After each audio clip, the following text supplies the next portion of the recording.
welcome everybody back from holidays. As sort of tradition, we selfishly talk about ourselves first. Correct, for a second or two. Well, you're talking for yourself here, because I didn't really have much of a holiday. So if I look terrible on camera, it's just because I'm tired, okay? And I'm generally always tired, but it's been a long year. Excited for 2025. I think it's going to be a different year from us as well. We're going to spice some things up a little bit. Yeah. But excited for the new year. Yeah, and a big thank you to everybody that's watched us. We are under no illusion as to who we are. We are not the ultimate show destination in the world. We are a small little South African show in South Africa that pushes out content with not too much strategy behind it. Like I just said to Kieron, that we'll introduce now, we prep for things, and that's how we show respect to the viewers. But we're still just a bunch of oaks trying to make it work. With day jobs. With day jobs. And we are, things like Dave Usendorf's golf channel that was launched, I think it was about 2 months ago.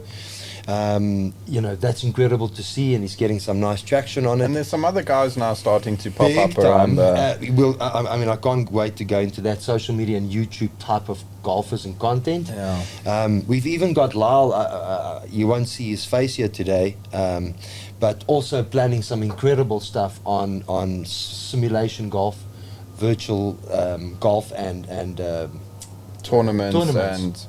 And for schools, and let's leave it in his hands. In his hands, but there's exciting stuff coming up in South Africa for golf at the moment, and what better way to start this year with an absolute incredible guest. Yes, I'm super Kieron excited. van Wyk, welcome to our show. Thank you guys, thanks for having me. It's a pleasure. Such a pleasure, and thank you for making the time, because I know you're off to the States again. Yes, in a couple days I fly out on Sunday. Fly around Sunday, so we're getting you just before you leave. But before we go into anything else, there's something that struck a chord with me, and I think a lot of South Africans would. But just take us a little bit to where this started for you. Yeah, so my golf journey started when I was about 4.5 years old. My dad picked up the game first. I have an older brother as well, Kieron van Wyk. Kieron, yeah. He plays on tour too. He at the time was about 7. As I said, I was 4.5, and yeah, my dad picked up the game first, and we were home one day, and he came with a set of clubs, and he was messing around in the garden trying to figure out like how to play golf, chipping around, hitting some balls in the garden, and myself and Kieron were really intrigued by this new sport, something that we've never really heard of. At the time, we were big lovers, and we still are lovers of football, soccer. Hope you're a Man United supporter. I am. But you had to give up that dream. You had to make a choice. Yeah. So yeah, it started then, and my dad, as I said, got into the game. He got a few David Ledbetter videos.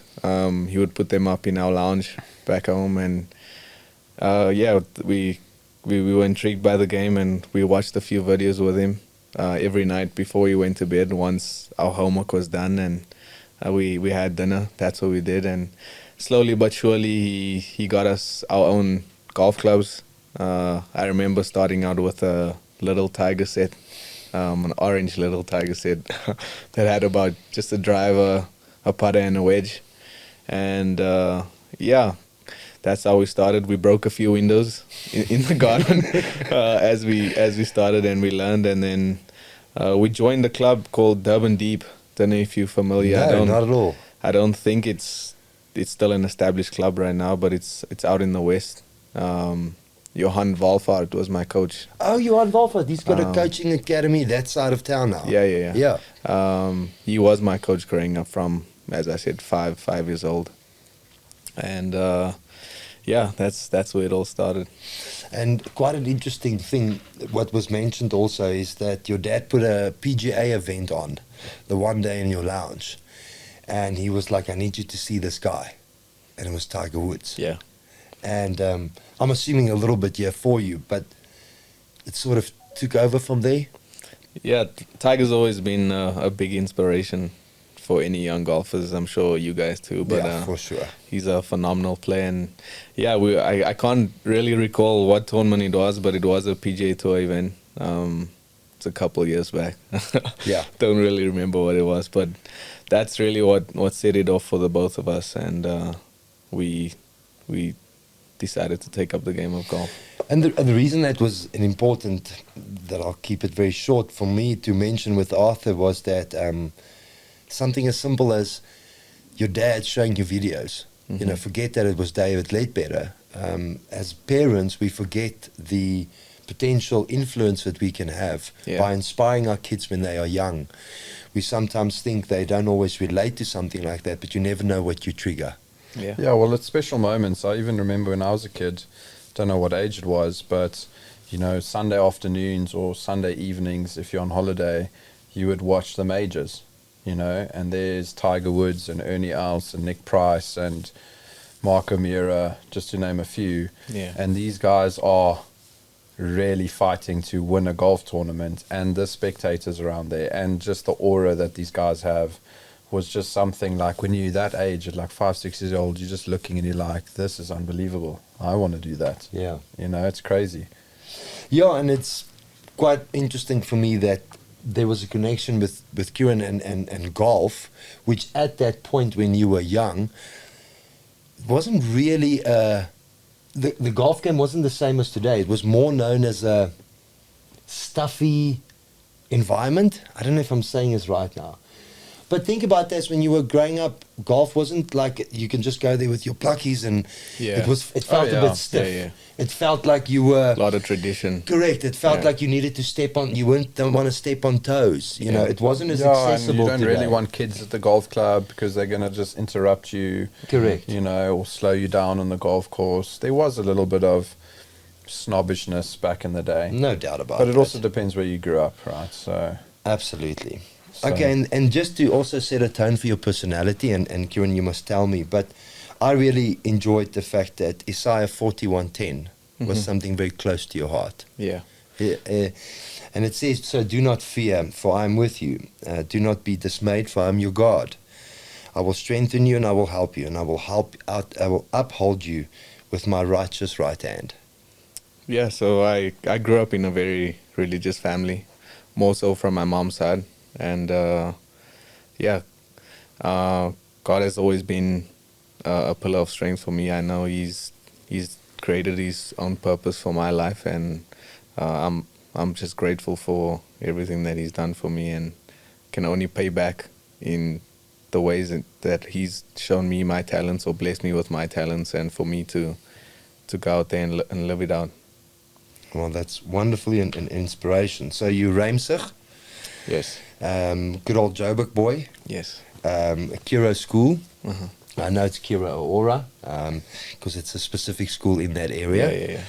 And just so that people have a little bit of context as to who's sitting here in front of us today, 2022 individual CAA champion, the first black golfer in CAA history to win a medalist honors at the league tournament, 2022, 2023 CAA Golfer of the Year, 2022, 2023, 2024 first team all CAA, CAA Golfer of the Week, the 2024 co-CAA individual champion.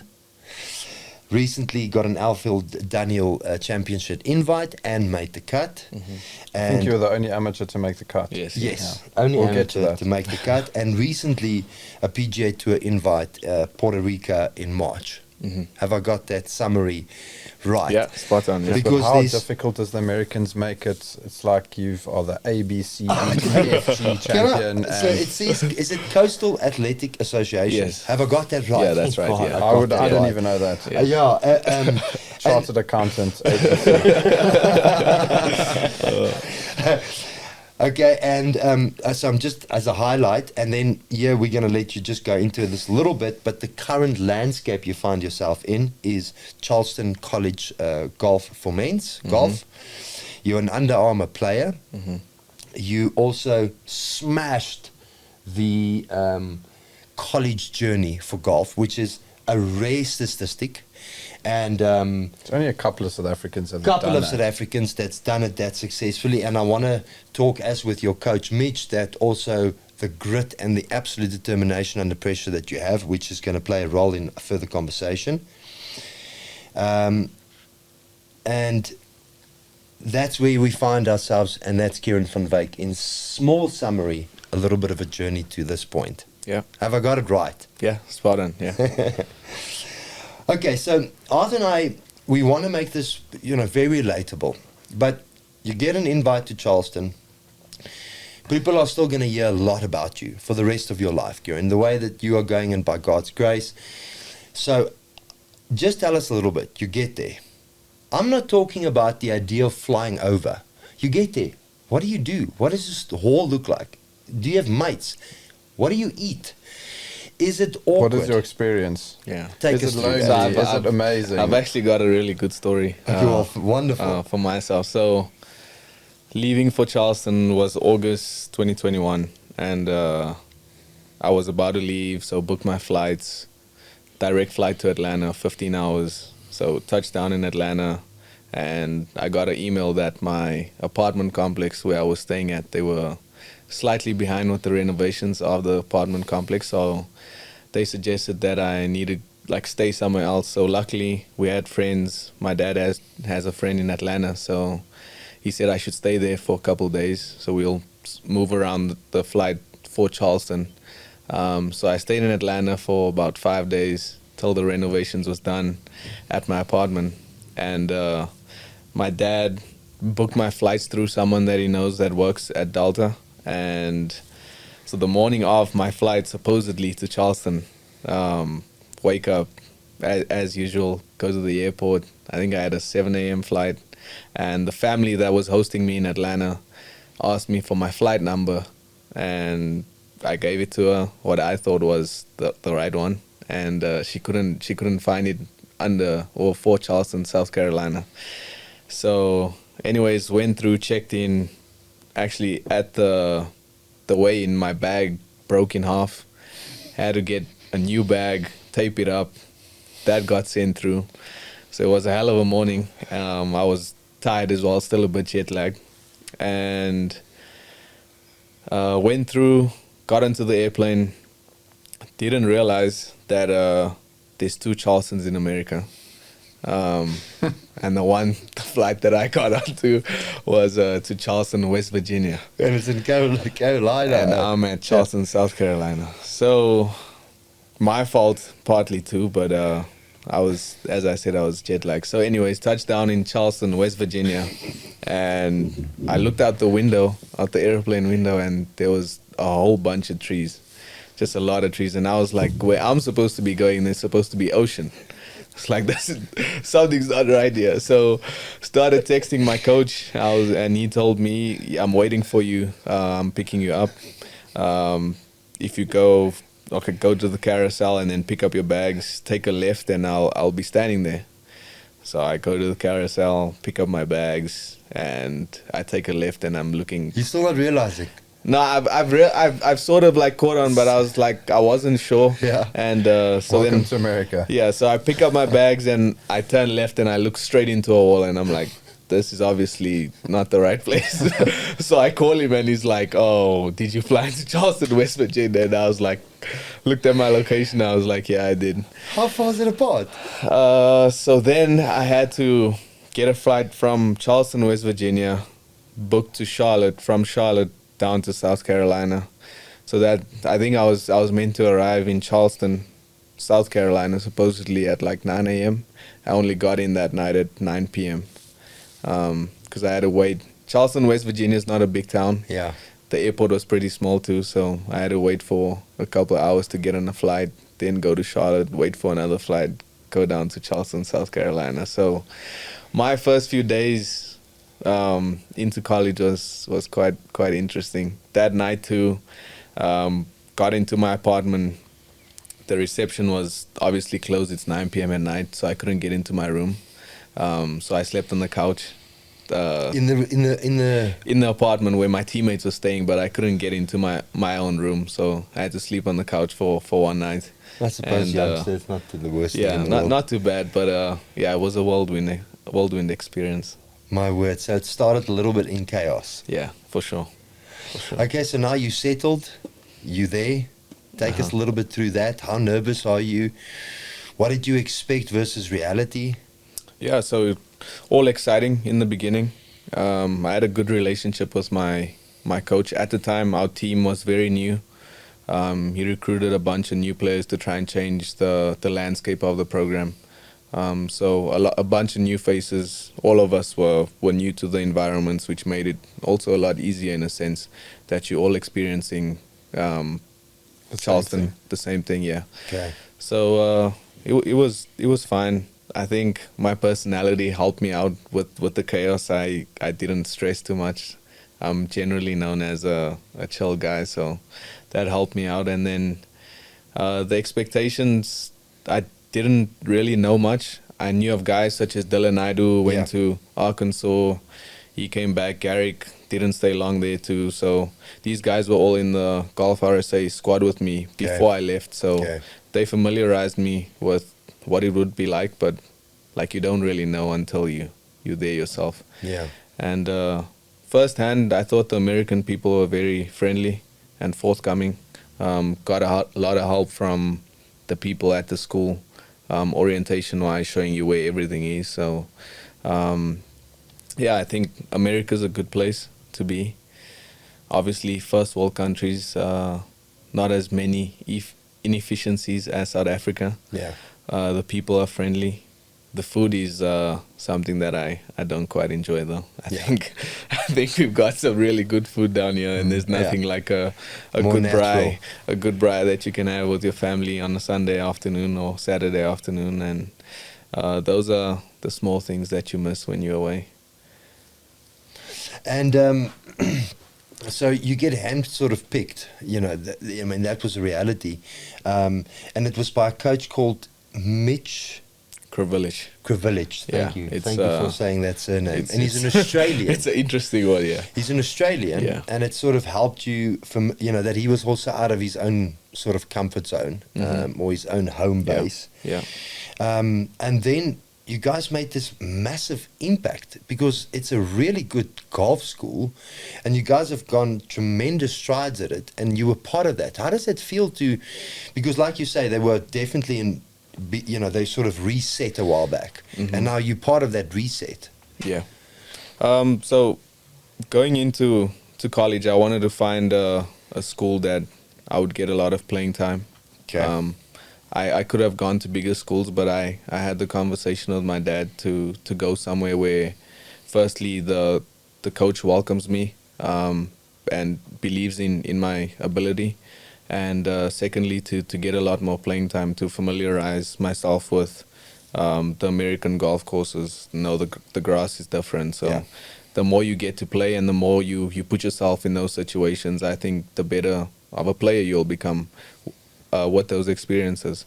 So Charleston had a complete reset. We had that year when I came in 5 freshmen. Team was very young, inexperienced, effectively. 1 or 2 seniors. But my teammate as well came from Netherlands, Neville. He was a decent player as well, and I just played my game, and luckily things worked out. I hit the ground running pretty quickly. Won in my first year, won twice in my first year, and then subsequently I was leading regionals through 2 rounds. Ended up finishing 3rd, but was able to get my team through to the NCAA, the national championship that same year, which was my freshman year. So it was a good start for me. I think we made the national championship for the first time in 20 years or something. Yeah, I think it was the last time was 2001. Yeah, something like I wasn't that, even born yet. Yeah. Good Lord. So that just made me feel very old. So I apologize, Kieron. So it was a good start for me, and I met a lot of good people through that time. So I can continue that because we hear a lot, and Arthur's I also just want to add something to that. Yeah. add something. So there's a lot of South Africans that actually go to college, but a lot of them don't finish. How did you find? I mean, you're still currently doing it, but how do you find that experience for your future going forward? You get what I'm saying? So like a Dylan Fratelli, no, not Dylan Fratelli. Brandon Stone stopped after his first year. Dylan Fratelli finished.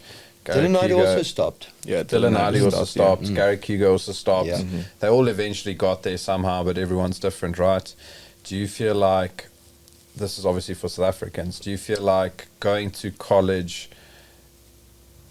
separates you from the rest of the South Africans getting to that next level, if you get what I'm saying? So South Africans just staying here, playing local amateur events, playing Big Easy, getting to the Sunshine Tour. How do you think that separates you from those guys, and is it working for you? You get what I'm saying? Yeah. As a stepping stone. Yeah. No, look, I think everyone's journey is different. I didn't think that my journey would turn out to be going the way it is, and it's obviously, as you said, it's not done yet, but my plan was to try and create my path through the American system, the college golf. As I said, I went to a school where I wanted to play more, to familiarize myself with the American system and the golf courses around there. But I think it's different for everyone. Being away from home is definitely, it's not easy. I mean, you're only home for 5 months out of the 12. Yeah. So majority of your time you're spending away from home. But I think also college, not only as a golfer, but as a person, prepares you for life in many different ways.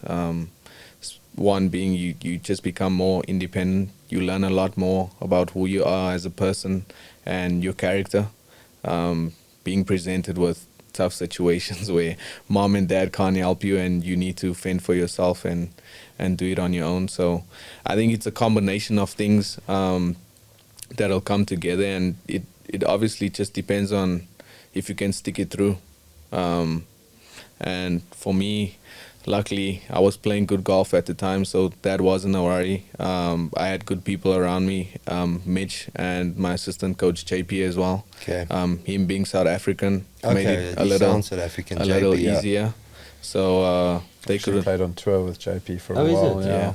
They actually kept me in check, and it made everything a lot easier. But I think the college golf system is a good stepping stone for any aspiring professional golfer. I think the golf courses that you play on, the conditions that you play in every week, it's different. We go to Bahamas, we go to Puerto Rico, we play up in the north in California, we play down south in Florida. The grasses are different, so you're familiarizing yourself with a lot different grass types, playing conditions, which in future will definitely come to help you here. Hugely beneficial. I mean, your dad, Rodwell, it's Rodwell now, that's how you pronounce it. He's obviously played a massive role, and this is actually more of a question to him, but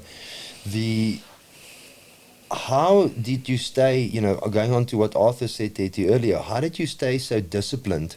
Because I'm sure you went through a rebel phase. I mean, I'm not speaking here for you, but how did your dad's relationship and mom play a big role in keeping you sort of grounded, that you needed to see this sort of through? Because I'm assuming there was a lot of sacrifices for this opportunity from your dad's side too, Sure.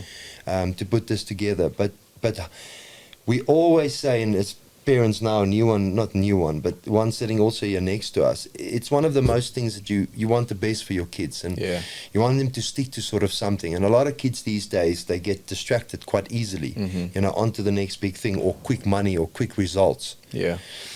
And I'll finish this before I ask you that question. But your coach said, he's very professional. Competitiveness and belief is incredible, and lots of athletes have one of these two attributes, but you have all three, and one of the ones being your absolute ability to perform under huge pressure. I know that was a mouthful, but how did you sort of stick to your foundation? Yeah, look, I've always my parents have always told me to be humble, but it's also a lot of parents can tell you to stay grounded and be humble, and it turns out that some kids circumstances change and you get a bit of success and that changes. But my mom really taught me to stay grounded, just the person that she was.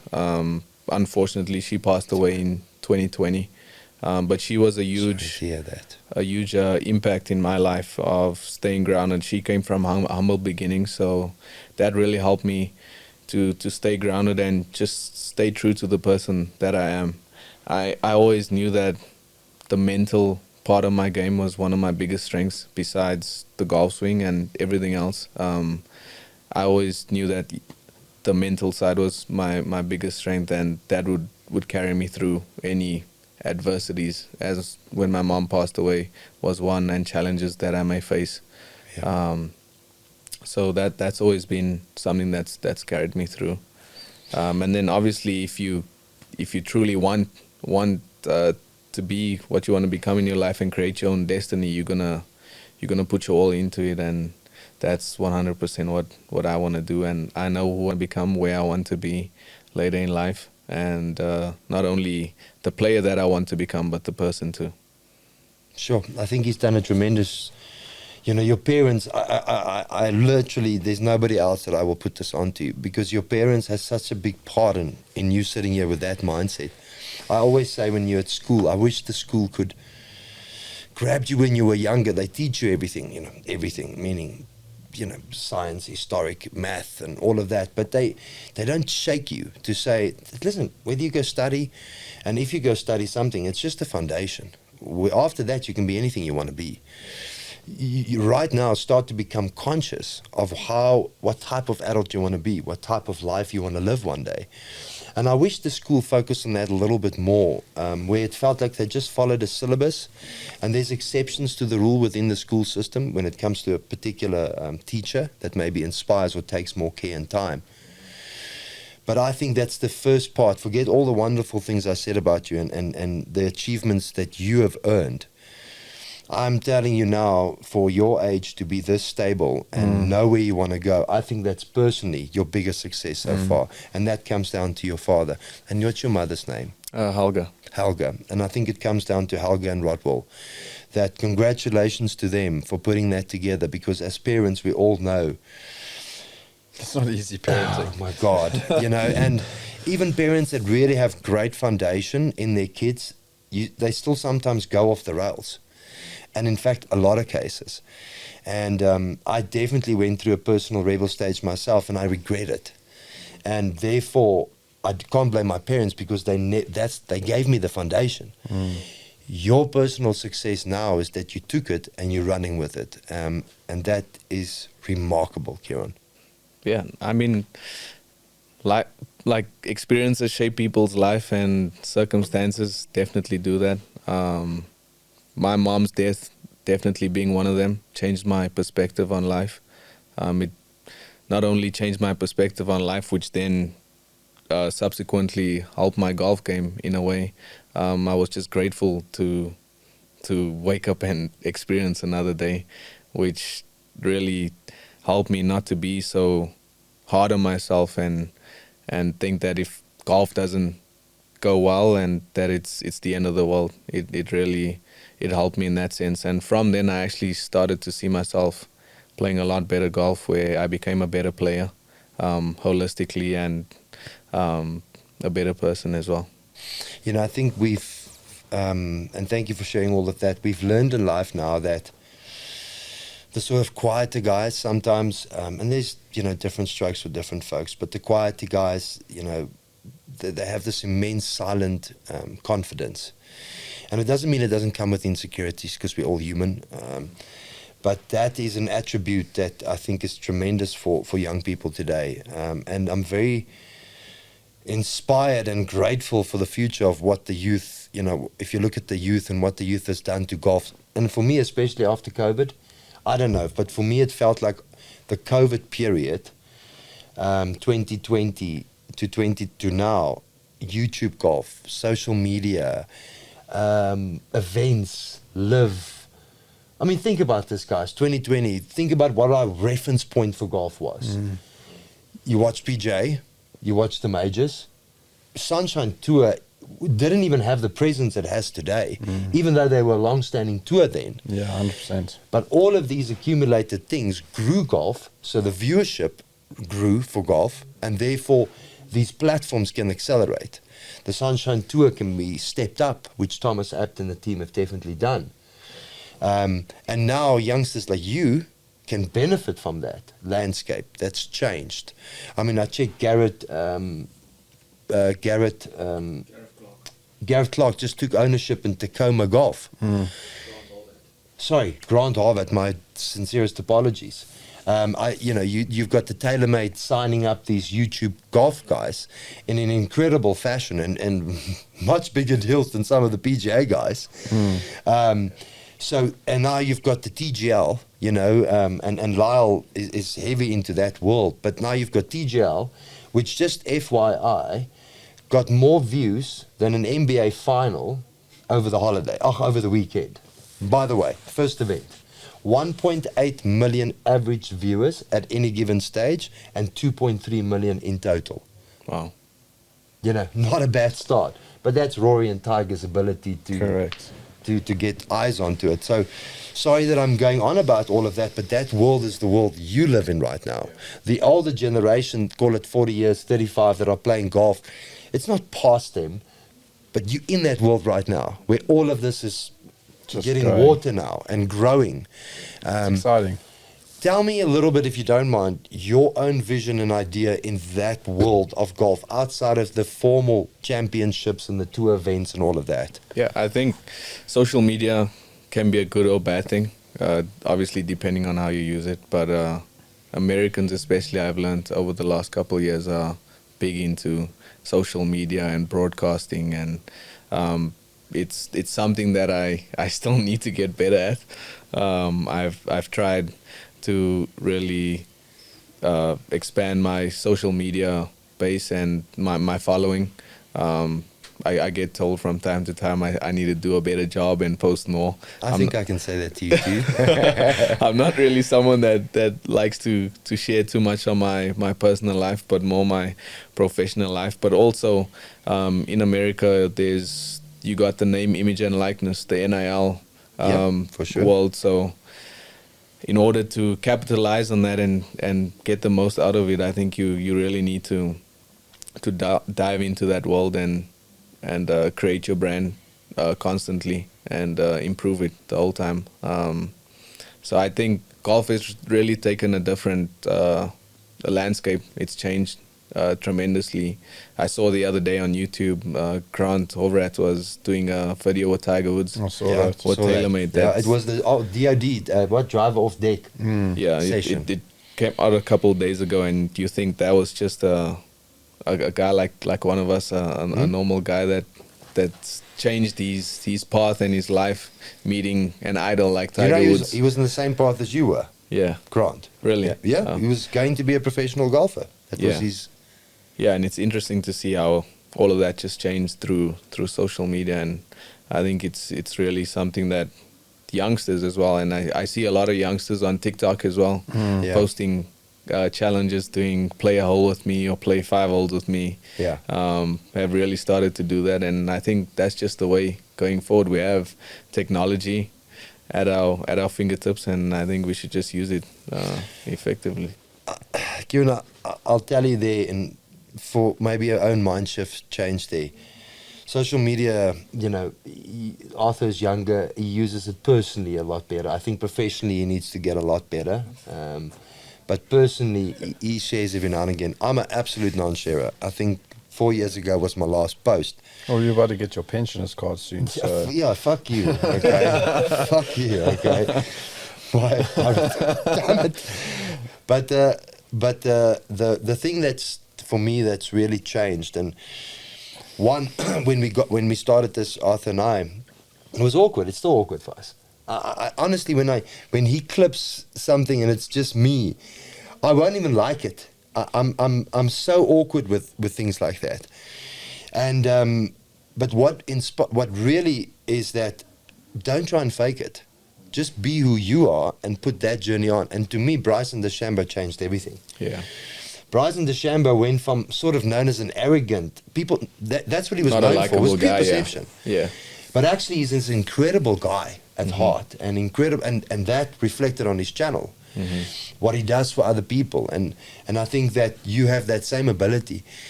You are so uniquely so, Kieron, sitting here, that you are. I mean, you are like literally one of the top 3 guys in the amateur world that is talked about in South Africa, and that is incredibly inspiring to be at that position. But that's why I started to say to you, and I meant it with so much love, you have achieved nothing. Yeah. Nothing. You have achieved a highlight reel, okay, that will never be taken away from you. But when it comes to where your vision is going, you've done fuck all. Nothing. That probably starts for you in Puerto Rico in March.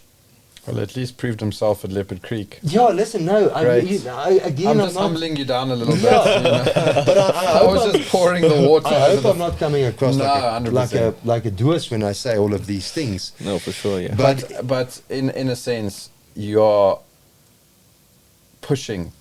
You get what I'm saying? You're pushing him to say, keep going, theoretically, indirectly. Yeah.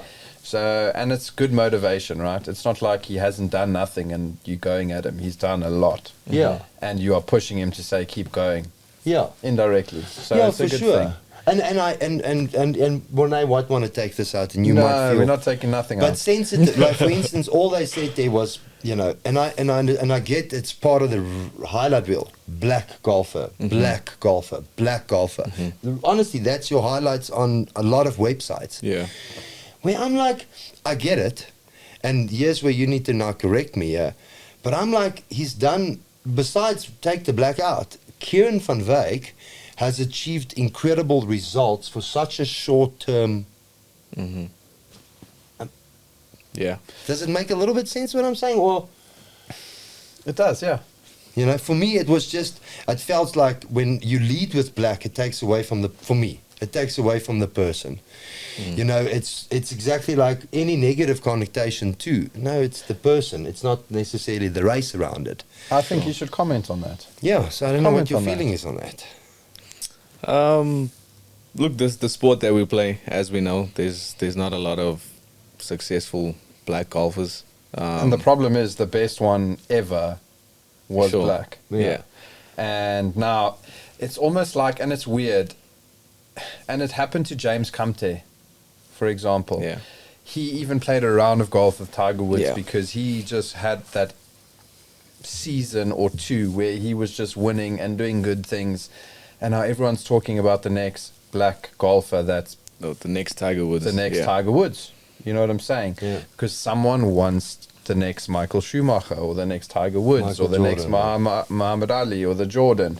You get what I'm saying? I mean, Steph Curry is so good.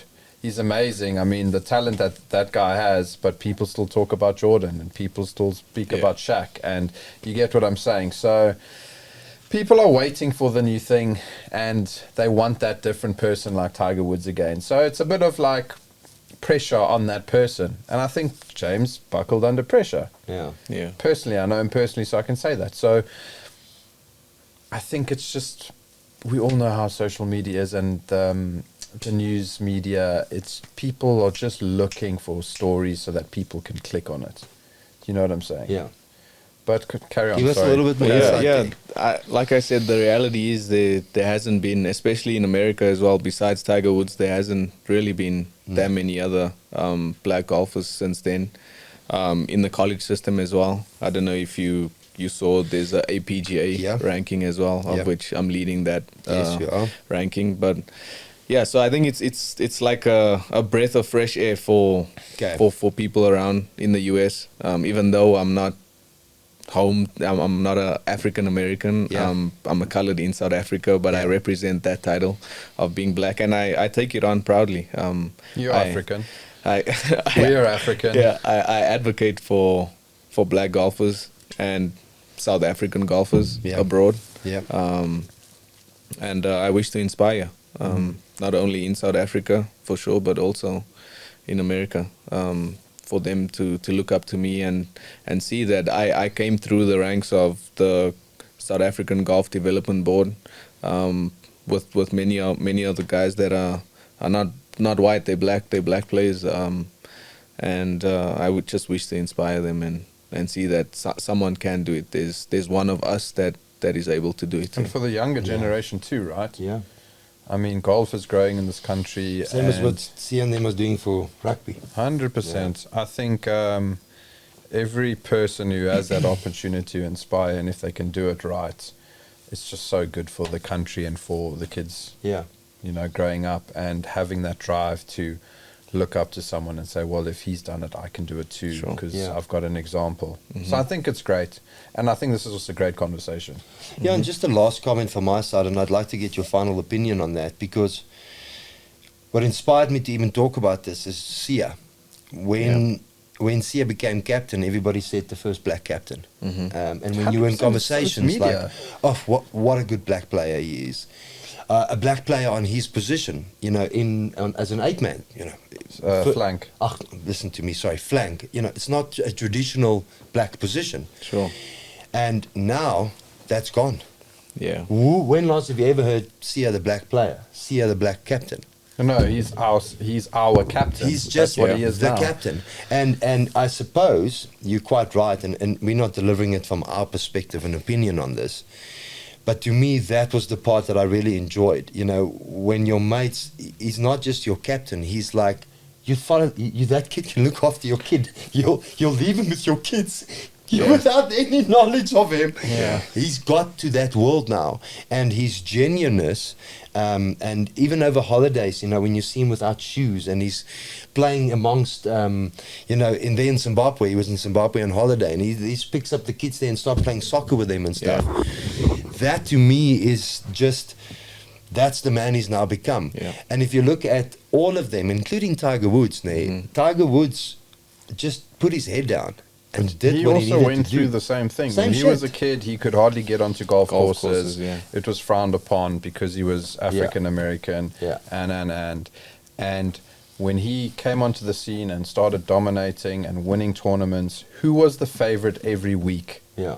Probably those guys who were chasing them off the course when he was a kid. Yeah. You get what I'm saying? That's the mark he had in American golf. Yeah. Everyone wanted Tiger to win every week. Yeah. But it's against their let's call it belief 100 years ago, if you get what I'm saying. Yeah. So I think it's great. I mean, difference is so good. Yeah. Difference is so good. Ernie and Tiger, he speaks about this, Ernie, where in the beginning he felt like, how unlucky is he that Tiger Was in his era. was in his Yeah. era. Then, He would have been world number one. World He number would have by a won- long time. He would have won a green jacket. think about that. He It was wa- Tiger and Ernie at some stage. And then when Tiger had his off day, then Phil was there to Correct. take away. But then what Ernie said was, I'm not giving reference on exactly, but within a couple of months or year, whatever that time, he had an interview and he was like, it went from, can you believe my luck that Tiger Woods is in my era, to how fortunate am I Yeah. Made him a better player. to watch this guy do what he does. Yeah. You know, and I think people forget. They must go and watch the President's Cup YouTube moment. People forget the absolute battleground between Fancourt. Ernie At Fancourt, and Fancourt Links, yeah. Yeah. and Ernie Els, and what that did for the game of golf Yeah. with Gary Player and Jack Nicklaus. Nicklaus. Jack Nicklaus. Yeah. And the decision they made to share the cup. Yeah. People, we live past it. Yeah. I was so fortunate to be at that course while it was happening. Oh, wow. We only left at 9 o'clock that night. Me and my dad, my dad's best mate was the greenkeeper for Okay. Fancourt and George. And in that 2 weeks, he had to be the greenkeeper Sure. for all three courses. Sure. And we got an opportunity to. Oh, that's such a Witness. battle, eh? Yeah. I mean, everyone wants Tiger to win because he's Tiger Woods, but you also want Ernie to win because we want to win the President's Cup. Correct, yeah, It was on like, home turf. okay, I don't mind if Tiger wins this hole and they win, but I really want Ernie to win. Yeah. It was like, okay, we'll take the draw. Yeah. It's like Man United against Liverpool this weekend. We'll take the draw, but we should have won. It's when your two mates, you play so shit on the day together that when one you wins, duff it out. it's like there's no winner here. We just both play so shit today. Yeah. So sorry for directing a little bit. Yeah. I want to get into Kieron. golf now, man. Yeah. I want to get into golf. I'm going to start that off. Your invitation to Leopard Creek. Yes. What a week to play at Leopard Creek out of all the years. I mean, how hot was that week? I would have died. I mean, I caddied the year before and I died, but it was probably 8 degrees warmer this year. So talk to me about that week, because I think mentally that must have been brutal. Mm-hmm. The heat was a massive factor. There were a couple of amateurs. I'm sure you wanted to prove yourself back at home as well, and also test yourself against professional golfers, which I'm sure you have the mindset of a professional golfer anyway. But talk us through that. Yeah, so I got the invitation through Who calls you for that? So I actually contacted Grant Hepburn, Yeah. and then he spoke That's to the chairman of Golf RSA. yes, Yeah. and then he spoke to Johan Rupert, and he granted me the invitation. So thanks to him. Didn't formally get to say thank So you. it's literally Johan happens. Rupert. Grant Hebert gets it from Johan Rupert. Yes, 100%. Okay. Yes. But just 1 second. What Johan Rupert does for golf in South Africa Yeah. without recognition Yeah. Yeah. is In fact, unbelievable. probably more criticism. Yeah, well, But for golf alone, it's for golf incredible. alone, Yeah. I mean, there's so many hidden things he does that no one people even know about it, and he doesn't even. He's not on the highlights reel. So Yeah. thank you to him. But Yeah. Yeah. Thank can you to carry him on and Grant and carry all on of them. there. Yeah, Yeah. so got the invitation. So what is it? The WhatsApp? Is it an email? Sorry, Kieran. Yeah, I want so- details yeah. here, buddy. You know what I mean? So I was in America still when I asked Grant Hepburn about a month before the Daniel. Actually, I texted him. that's probably a bit late as well. Yeah, and I texted him, can I get an invitation? I've got the PGA Tour start coming up in March. I want to get some game time in, since it was our off season prior to my text to him for about at least a month and a half. So I wasn't playing any tournaments then already. So I said I want to just get some game time before I head into my college season. Thankfully, I got granted the invitation, had to make quick travel plans to get here. Arrived here the Saturday, drove to Leopard Creek the Monday. and that was the week of Leopard Creek? Yes. Okay, so it was... It was Jet quick, lag yeah. still, just lag jet lag I is still needed real to write on an exam. Thursday. The Thursday, Before you flew? yeah, before I flew, I wrote an exam. Made Because quick, you're in business administration, yes, eh? Yeah. made quick plans to write an exam. Did the exam, packed my bags, and then flew. So got to Leopard Creek Monday. Like practice facilities, awesome. Yes, it is. One of the best in the world. My favorite, personally. 100%. Did you so- play the par 3? I did, yeah. I did. It was awesome. All the replicas of the famous holes in the world. So that was fun. And then obviously went into the tournament crazy hard. I think first round I had the second last tee time, 120. Was boiling by the time I pegged it. Got Which to I- earn those stripes, puppy. yeah, which I actually preferred playing in the afternoon because the ball flies a lot further in the afternoon, but then obviously you at lower altitude in Malelan or where Leopard Creek is, so it was actually easier for me to make the adjustment being from Joburg that the ball was flying similar distance in the afternoon when it was so hot compared to the morning when it would fly a little shorter. So yeah, first round I played really well. I shot 2 under. I could have been 4 under. Yeah, I 3-putted 17, whatever, shot 2 under. But yeah, the biggest challenge that week was the heat. They had air conditioning, like cooling units, like cubicles on all the par 3s. Oh, is it? Yeah, so so you that's, just sit that's in where it, the or what? water, Yeah. you get, there's like bananas and snacks Yeah. and bars okay. and water for the players itself. Yeah. So I remember, not talking about myself now, but when I was caddying last year, Yeah. I couldn't wait to go get water in that. It's like a tent cubicle thing. Sure, yeah. Go, just spend another minute in here quickly and cool down and then go back out. Yeah, I it was didn't even crazy. know that, All because you don't see it on TV, do you? No, you won't it's- see it on it's TV. on the It's- side, yeah. Okay. But all the scorers after every hole, there were scorers from Nomads on every hole, and they would tell you, if you're waiting for a par 3, please make sure you go stand in the in the AC Okay. cubicle unit, and some guys, the English guys, I played with Matthew Bolden. He went in there a couple times and he was just laying down in the cubicle unit. He was like, Yeah, at least we can hold it a little bit yeah, better. he's never experienced heat like that. And they had towels on every hole, cold towels, ice towels on every hole. So you'd find yourself playing with that, stick it in your shirt, and you would play with that to cool yourself down. Yeah, but they're organized, huh? Yeah. Listen, Leopard Creek is On another level, Kieron. Yeah. It's always. I've played African amateur there, and to think you go play African amateur and you experience what it's like to be in that environment, the tournament environment, and then you play the Alfred Daniel, and it's a step up. You got the courtesy vehicles driving you around, and that's just what it is. It's a great experience. And you probably pinch yourself a few times? Yeah, I pinch myself, but at the same time, I see myself there. I see myself doing that. I like that. This is what I want to do, and this is the life that I want to live for myself. So just familiarizing myself, as I said, always trying to learn. Did you play any practice rounds with anyone that helped you? Because I came late, we had to book practice times because there were pro-ams as well. But I played with Heinrich and Keenan Oh, David. brilliant, okay. My first practice round, and then I played with Nikhil, my brother, and Yurav, also the second practice round. But only played 9 holes, and then straight into the tournament. But And you were still fighting jet lag. yeah. And where do you sleep? Where do you stay? We stayed in a B&B just outside. Okay. About 10 minutes drive towards Malilan. Okay. Yeah, you can't really get any accommodation that late in Leopard Creek. So And obviously shooting 2 under the first round, knowing that the cut is, I mean, every professional golfer or golfer knows where the cut is after their round. I mean, it's a quick calculation. What was that feeling like on the second day, knowing you're playing for a cut? I mean, you're not playing for prize money, but just to prove yourself and have that achievement and say, listen, I made the cut for that week. yeah, I've had experience playing DP Tour events. I've played 2 SA Opens prior to this Alfred Daniel. So I think what really helped me too was teeing off in the morning, the second round.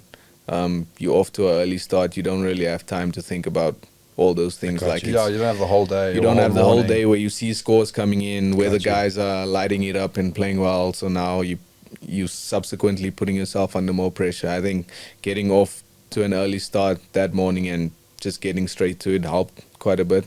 I teed off on the back 9, which is generally the scoring 9, a lot easier. So got off to a good start and then was able to, I think I was 4 under with 3 holes to play, and I came in limping in. I made 3 bogeys coming in to make the cut on the number. But yeah, I think managing my expectations was a big thing. I had one of my friends on my bag, so just keeping me calm, talking about rubbish, not really. Okay. You were thinking about the cut the last few holes, though. I was, yeah. I mean, you got hole 7, which is arguably the toughest hole on the golf course. Yeah. The par 3. The par 3. If you can hit that green, middle green for 4 rounds, you're winning. Arthur. And if you don't, if you're really scared, just hit it left and short and chip and putt. Yeah. Do you know what I'm saying? That hole is so tough. Yeah. But It it's, is. I mean, it's 8 is also not easy. Like No. you can put yourself in such a bad position off the tee or on your second shot. 9's not an easy tee shot either. You got those, well, where I was hitting it, you got the bunker and the hazard where you like got to fit it in right in the middle. Otherwise, if you want to hit 3 wood, you lay too far back and you make it a bit tougher. But it's all. If I look back on it now, it was just a mental challenge. If I was level par with 3 to go, I think I would have played those holes much differently. Yeah. As I was attacking more. But I made birdie on 6 and I was 4 under for the tournament with 3 to go. And your mind tells you, okay, like you can relax. Like I knew the cut would be level or 1 under, probably level at that time. And I'm like, I think I'm safe now. But it just shows you what that does. And I made 3 bogeys coming in, but luckily it was still good enough. And were you tested at a particular point and moment in that week? As I said, the first day I got off to a decent start, so not really any adversity early on. And then I played nicely the second round, so not really any moments where it really shifted for me. You know how many people, sorry, this is very random now, but how many people, if they flew from America, landed on the weekend, 17 excuses, driven to Leopard Creek, had that heat, oh, I've got jet lag, oh, that's why I missed the cut, I didn't prepare well because, you know, of circumstance. I didn't see him make one excuse once. It's crazy. It's a great pickup there, and I just wanted to quickly then pause there. Why do you think your brain and your mindset is so geared for this? We've had many discussions on this. There was a lot more. You've got no fluster. What is it, fluster? You've got no. You don't buckle. Yeah. Sure. You stay calm. Why does that? Because the reason I'm bouncing on that. It's an important topic. It is literally the most relevant thing ever. Whether if all the greats we talk about, Michael Jordan, Tiger Woods, you go back to all of their books. I've read each and every one of them. Not one of them have said my skill is better than anybody else. It's my brain. It's my mind. It's my ability that under pressure to perform. It's my ability to step away from the situation, understand what I'm in for, and make that decision. And not having the regret moments later to say, shit, I just wish I took a breath and understood what my challenges were in front of me. A lot of skills, I can show you golfers today with swings that will outperform any other swing in the world. Try and get them under par with a bit of pressure under their face, they buckle. Yeah. So why? Yeah. Or they have a bad round and they've got a stupid. Or they have jet lag on a Sunday and they go, I am got every reason to not perform this week. Why? Why is your brain like that? And there could be an answer. My psychologist. I read books. I just. Your dad, mom. Sometimes I ask myself the same question. Okay. So it's sort of. Okay. I think it's a blessing. I get that. It's a blessing. Sometimes I ask myself the same question. Many people growing up, my classmates always said I was very confident in the way I presented myself. I don't know where that comes from. It just is what it is, I guess. But at the same time, it as I mentioned earlier, it truly comes down to what you want. And it also, as Arthur mentioned, speaking of psychology, envisioning yourself and where you want to be, how things are going to play out. And then I've got a tattoo on my arm that says believe. Okay. And I've always sort of made an oath to myself that if there's anything, there's a lot of controllables in your life, and believing in yourself and having that self-belief is one thing. As hard as it may be to do sometimes, there's you can control that. You words of affirmation and telling yourself that you can do this plays a big role. Also, I had a really good semester coming in, so my confidence was quite high. I believed in my abilities. I know what I'm capable of doing. So that does help when your form is quite good. I played a tournament in the Bahamas, played really well, where I earned the PGA Tour exemption. So I know I can compete with these guys. They're obviously a little bit better than what I am, but I know I've got the game and the mind to be where they are and compete. So just two more things from my side. One, how do you feel about general pressure, life pressure from the outside? Meaning, you are in the highlight. You're in the spotlight, You're in the spotlight. There's been many players, and I don't want to particularly name any names. We've mentioned them on shows before, which massive hitters, long, have all the foundations from support financially from a young age, gets opportunity in quite a few stages around the world, but literally haven't made it. Do you feel a little bit of outside pressure from the world? Fans, so professional environment, fan. I'm a fan of where you want to go. I want to see that you get into the top 10. Do you feel a little bit of that? Yeah, for sure. Do you? There'll always be external pressures, sponsors, club sponsors, clothing sponsors. There's always people watching in, people that are funding you to travel all over the world. There'll always be those external pressures. But I always tell myself that I like to keep it as simple as possible. And as you spoke about before, I actually had a conversation with Theo Bezuidenhout. Yeah.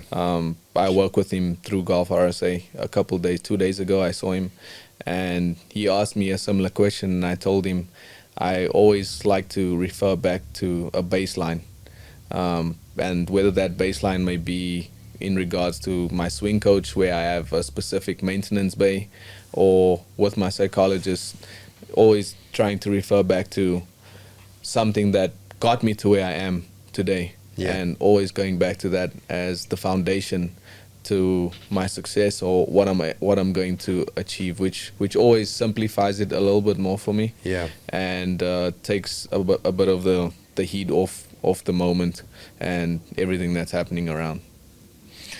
So, and just the last one from my side. I know Tiger Woods is one of your favorite players. Mm-hmm. I also know that you have PGA ambitions and you've had it for a long time. Yeah.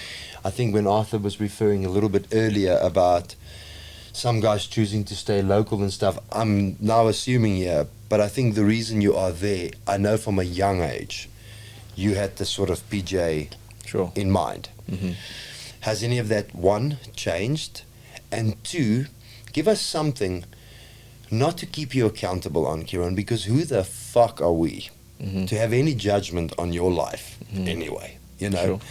your dad and your mom, they and your brother and the people that loved and got you there when you were younger, they have a input in that way in your life where they can call it judging. You know, they can judge you a little bit because they changed your nappies, they made your food 17,000 times over, they showed love and support where your parents them needed it. Those people are different. Fuck people like us, you know. But what is your own accountable? What have you got? What's your vision for the next 5 years for yourself? And if I say 5 years, it's a fucking stupid number I'm putting onto it. Could be the next year or 2 Where years. do you want to go? Yeah, ultimately my goal is to play on the PGA Tour. Okay. And that would be via the Americas Tour, Korn Ferry, Okay.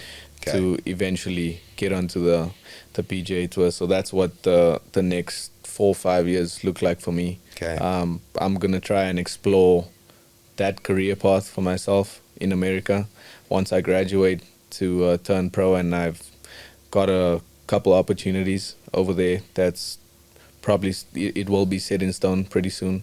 Okay. For me to afford myself the opportunity to then play on either of those tours to eventually get to the PGA Tour. But it's always, like you said, for any golfer, really, the PGA Tour is the penultimate tour that you want to be on. Yeah. So that for sure is the goal. Yeah, and you're also going to a very different PGA Tour from since Liv joined. And I don't care, you know, I know I'm not an ex-professional or anything like that, but the fucking PGA Tour has lifted their game, and not by their own accord, not by their own reasons, not because they woke up one day in a strategy session and says, this is what we have to do. Fucking competition. Fucking competition. Love golf. And it's exactly what happens in any. There could be another Kieron van Wyk in another 5 months. That is even fucking up your foundation. And that goes, fuck me, okay. If you want to come for me, and I don't mean in an ugly way. Competition's good. That's why I play it's very sports. good. So I think we will follow up with you on that. And please, when you are much more important in the future, don't forget to come back here and speak to us again. And I know that Arthur has got something to add there, but I just want to give you an opportunity, if you want to. But who do you want to thank? And I will kick it off by saying to your dad watching, if he's going to watch this, that as a dad, I want to thank you. And I'm inspired by you as a dad, that I can grow up a kid and have the foundation that you dad did. So Dad van Wyk, well done en baie geluk. En dit is vir my 'n absolute voorreg om te verstaan wat se rol hy gespeel het in jou lewe.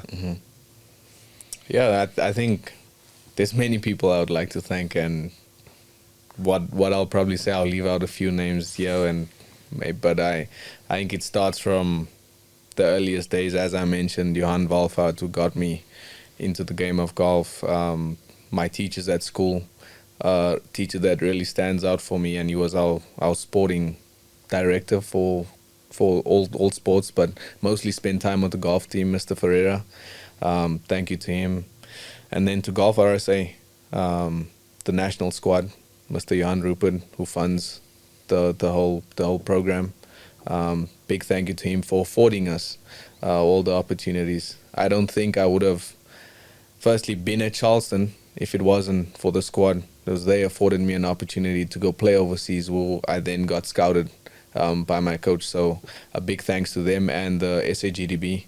Who's SAGDB? Sorry. The South African Golf Development Board. Which Okay. I've seen that. They also do the Blind Association. Yeah. Okay. Yeah. So a big thanks to them too. And then, like you mentioned, my dad and my family, my girlfriend too, Mom and everyone back home who's continuously supporting me. I'm humbled. I'm grateful, and appreciative for their support in my little journey and my life that I may go on. And I'm very sorry about your mom. Yeah, when you lost her in 2020, because I know as a young man, there's nothing more that you want to see them see. Yeah. What you do, and it's not to show off, maybe a little bit, but I know that there's you probably have moments where you're like, oh, I wish I can just quickly let her see where I am and I know she's watching over me. Yeah. She'll always be with me and very close and dear to my heart, not only of me but for my brother and my whole family. And I just try each and every day to continue to make her proud. Well, from my side, God's favor. Thank you. En geseënde, ek hoop is regtig 'n geseënde tyd vir jou. Kieron, en dankie. Dankie dat jy 'n voorbeeld kan wees, for younger kids. Honestly, I sometimes when I watch these edits afterwards, and I'm like, shut the fuck up, Albert. Well, there were two moments where I was like, Is it? Your happy pills have just kicked out. Where have you gone? Okay, come back to the couch. Okay, but I apologize. No, but I still love you. No, but I think that there is some troublesome views on youth paths. For me around the world, and for somebody like you, for another young guy, to look at that and say, well, I don't have to fucking be in M3 this afternoon and fake myself as to how fucking cool I am. Do the fucking work. Get the fucking results. The shit after that will come. But you want to start by telling me, bully, look how cool I am, I'm going to bully you because I'm the cooler kid. Get the fuck out of my life. And thank you that in a humble way, that's now the new cool. The new cool is to be cool under pressure. The new cool is to see something through. The new cool is to honor our fathers and our mothers. Yeah. The new cool is to say thank you. Not to be a sorry, Monet. But I am inspired Don't by worry, that. that will be the beep. That will be definitely get a beeper. Maar baie dankie, Kieron, vir wat jy doen, en dankie weer eens vir die geleentheid wat jy my ingee, en Arthur, om met jou 'n bietjie te praat. Ek waardeer dit baie. Thank But you. I love that. And you know what the nice thing is? That's why there's a human behind the show. Yeah. It's all about being human, not flashy. Let's not flash things. Let's not be pretentious. Every human being is real. Show your realness, show who you are, and be a person. Do you know what I'm saying? I don't care about all the other shit. So there's my happy pills missing itself a little bit, but yeah. From my side, well, I first enjoyed this. I thought this was really, really cool and interesting, and also really good topic points. We're waiting for and personally coming from the Sunshine Tour, seeing the development players, I've got a lot of development player friends, and you want them to do well, because it's not just you want them to do well for a better life. You want them to do well to showcase that And inspire. and inspire, and it can be done. You get what I'm saying? Yeah. And sometimes it gets fallen short because they are good enough, but that pressure hits them too hard. You know what I'm saying? And it's not easy at the same time, because you almost feel like you're walking on eggshells. You get what I'm saying? Yeah. You'll understand what I'm saying. Yeah. But well done to what you have done so far. Thank you. To do what you have done, to finish, I think you're going to finish what you're going to do, is amazing. And I really, really hope for South Africa, for a player of color. And listen, this whole player of color thing, it means something to South Africa. It's not portraying an image to you. Sure. But we want you guys to do well and showcase it. You get what I'm saying? Yeah. This is our country, right? So for me, just carry on being who you are, do what you do, and please don't overthink things as well, because that is the biggest nemesis to this game. Yeah. Stick in your lane, do what you do, stick to your processes, be humble. Yeah. That overthinking is a huge thing, because that thing can just eat you. You can lose sleep, you can lose focus. Do what you're doing. I think you're doing an amazing job. I'm excited. I've been following you, and I'm excited to carry on watching what you can do. I think Thank you, Arthur. It's an exciting space. Yeah. Yeah. We're waiting for more South Africans to showcase their abilities all around the world, Yeah. and it's exciting. Yeah, the Stingers did for me. The Stingers did a lot for golf SA in the last year with Liv, en vir almal wat ook luister en kyk, ons weet, dis nie maklik om 'n uur te sit en te luister na die kak wat ons weer praat nie. Dis lekker om te luister na die guest, but we do appreciate it so much. Every minute that you spend with us, and be critical. We want you to be critical. We want you to tell us, fuck off with this and do this Albert, better. just calm down. Yeah, Or or Albert, talk just less. calm down or talk less and all of that. I mean, my mates were very honest with me about a couple of stuff over the holidays, and we don't do this, we want to get it better so that we can get more views. We want to do this better so that we can completely take your time not for granted. And that you can walk away there, even, you know, if we have 10 minutes of just talking a bunch of cuck, it's good for men to go into that space too, and just not have anything relevant. The light bulb has just gone on. Yeah. We need to do a weekly talk cuck session, I think. Just for our sanity. But it's an incredible game, and that's why we sit here and bring this to you. We love it just as much as you do. Seën julle jaar and bless everything that you're doing. And thank you for everybody that takes the time to watch, comment, like. We appreciate it so much and bless you tremendously from our perspective. Dankie, Arthur. I think, let me finish it off. I think Kieron's definitely a person to look out for. I think he's going to have an exciting year. I'm sure we'll post all his social media handles for him there, but I know I've just said this, but I'm super excited for him, because he is around the last corner in the race, leading. He just needs to now keep his legs going. Yeah. Get what I'm saying? Yeah. So good luck. We root for you. We wish you the best, and we will see you at the Masters one day. Yeah, for sure. We'll keep you company, okay? And talk shit with you to keep you sane. Thank you, guys. Thanks for creating this platform for me to be, like you said, my authentic self. Sharing my different ideas and views in my journey that's only begun. Thank you. It's such a pleasure, Kieron. I'm sitting here this morning, or sitting here this afternoon. You know what just hit me here? And I say this from such a genuine place. We've had incredible people on the show. I have never felt that I felt they're going to make it.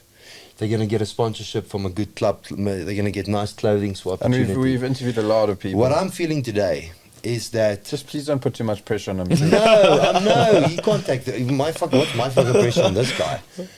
I feel like you could do the type of deals one day that a Tiger Woods can do and have done, I feel that you will fall into the Ernie Els, Gary Player. And hear me out, I'm not talking about your energy with Gary Player. I'm not talking about, you would fall in that same category of absolute greatness one day. And he wasn't just a good golfer. He wasn't just a good college player. He's a good, yeah. He was one of the single best players the world has ever seen. Yeah. He has made his mark with golf clubs and courses around the world. And foundations. His Autism for Owls Foundation, which Lyle was just in December played with Ernie 4 holes. That impact is what I'm talking about. Yeah. That you can build an entire development in coastal and bring your family compound there. That's what I mean. When I sit here this afternoon, I feel that's the type of success that you're going to have in your life.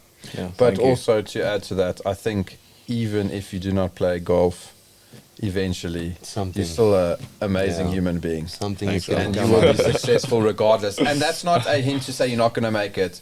Just sitting here having a conversation with you, you're an awesome person. So Yeah. whatever you decide to do, you I'm get what I'm saying. I'm I so think grateful you'll be very successful. you agreed No, for me thank and you. Arthur to get 10% Thank of your earnings for the rest of your life to come onto the show. Why do you always just butt down on my comments? Sorry. I was sharing a moment and then it was put it on 10% record. earnings. We have 10% of his earnings for the rest of his life. Well, there's a thank book. you. Just sign that book. You're going to sign your life away. Sorry, Arthur. But My anyway, apologies. I thought Bless this you, was- Kieron. Again, Thank you. Monet and Lyle also for behind the scenes today. Thank you for being here. He came as a fan today. Don't let him Thank tell you. you anything Thank else. But thank you once again. No, I appreciate it. Thanks, guys. It was awesome.